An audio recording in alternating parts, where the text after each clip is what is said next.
The headline reads, Hide and Seek, with a secondary line that reads, On the Limits of Revelation and the Arithmetic of Being.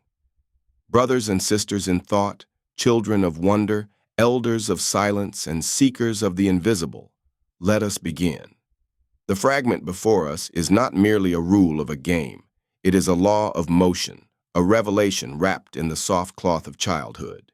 It reads, Hide and seek shall consist of 1, 2, 3, 4, or 5, but it shall not exceed 5. I will tell you why. Now the speaker, this voice of declaration, does not tell us why. Not yet. It holds it back. It makes a promise. I will tell you why, which is already an invitation, and also a kind of threat. For to explain why there is a limit, why there shall not be a sixth, is to touch something foundational. So let us do the work. Let us become the ones who seek the why. Let us begin by turning slowly, reverently, through each of these numbers. 1, 2, 3, 4, and 5. We are told these are sufficient. These are the bones of the game. We are not to exceed them. And so it is. But what are these numbers? Why these? Why stop at 5? Let us begin. 1. The seeker is born. The first is 1. 1 is the start. 1 is not just the first number. It is the first being. The one who counts, the one who calls, the one who begins the game. Hide and seek does not begin with hiding. It begins with 1. Someone must say, let's play. Someone must count. Someone must turn their back. Someone must not look so that others may vanish. That is 1. 1 is always the instigator of reality. In the game of being, someone always goes first. That someone, the 1, is the beginning of time. And here is the first truth. To count is to create.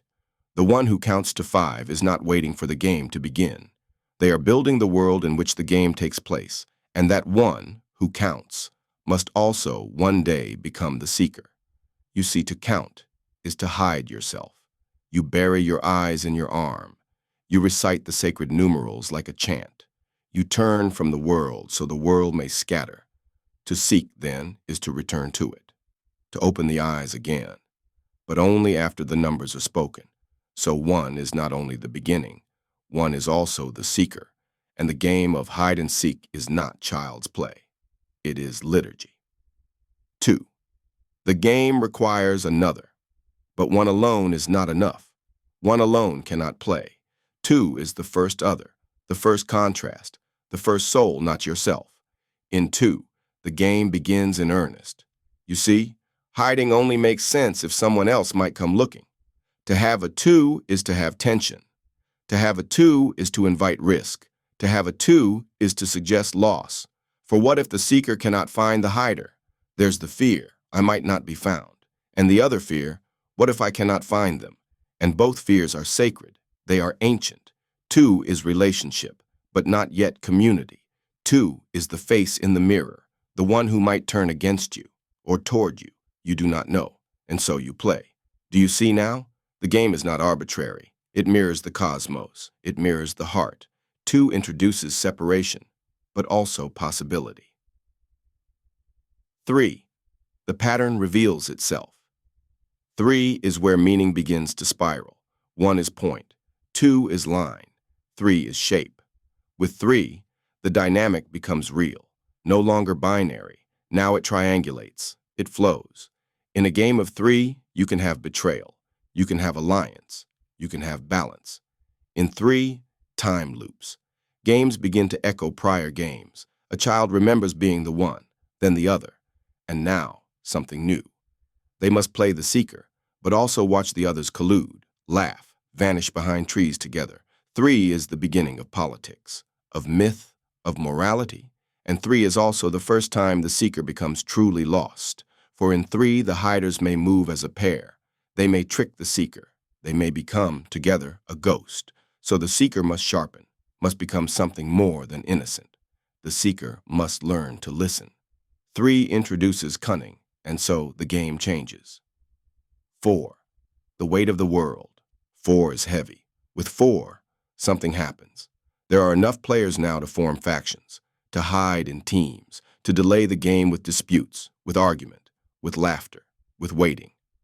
4 is where innocence begins to fray. Now the one who hides may feel abandoned. Now the one who seeks may feel overwhelmed. Now the tension grows between when to count and when to stop waiting. 4 is the number of the world, of directions, north, south, east, west. And so 4 is the number of choice, of possible paths. Too many to know them all, too many to chase at once. The seeker is now burdened. The hiders are now strategic. Some may want to be found, some may want to win, and some may wish only to disappear. And the one who counts to 4 feels it. This is the threshold, the moment before it all spills out of hand. Still, one more is allowed. 5. The edge of mystery. 5 is the final. 5 is the sacred limit. One more, and the game becomes unstable. But at 5, it is perfect. Why? Because 5 is the number of the hand. And the hand is what hides the eyes. The hand is what opens to reveal. The hand is what reaches, grabs, tags, or trembles. 5 is the number of humanity. 5 fingers, 5 senses, 5 limbs, if you count the head as center. And so 5 is the number of possible seekers. In a game of 5, everyone can play. And no one is redundant. No child feels left out. No child becomes forgotten. It is enough to create the spiral, the drama, the echo. But cross the line into 6, and you risk something else. You risk the institution of the game. You risk the obscuring of the soul. You risk too many hiders, too few seekers. You risk, yes, forgetting who is playing and who is hiding. Too many players, and the seeker becomes a mechanism, a manager, not a soul on the hunt, but an enforcer of roles. The sacred nature of the game dissolves into routine. The play becomes performance. And so, 5 is the final. The unnamed 6th.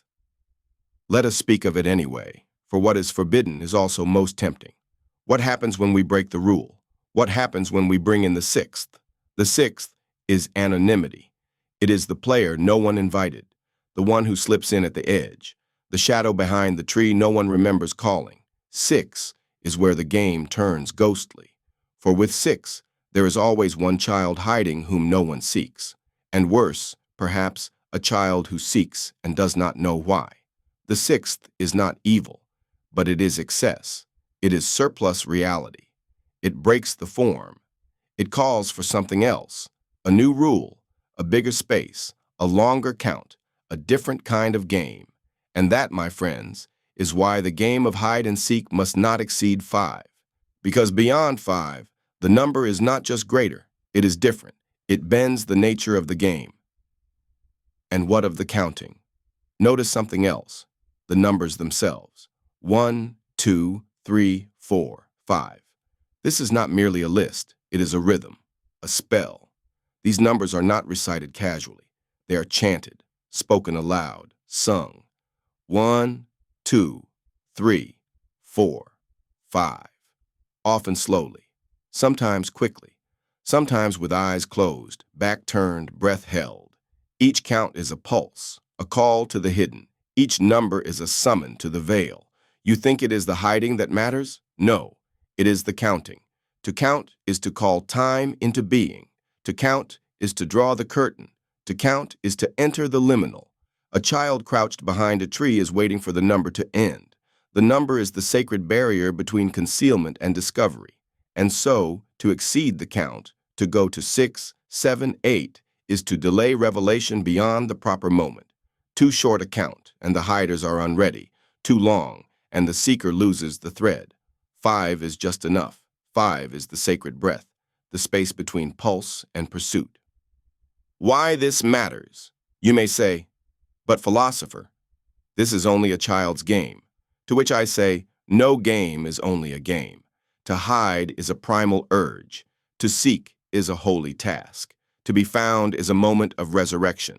In life, we play hide and seek every day. We hide our fears. We seek approval. We hide our pain. We seek God. And sometimes we play the other way.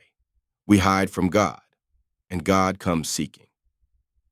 Conclusion. I will tell you why. So at last, Let me return to the original line.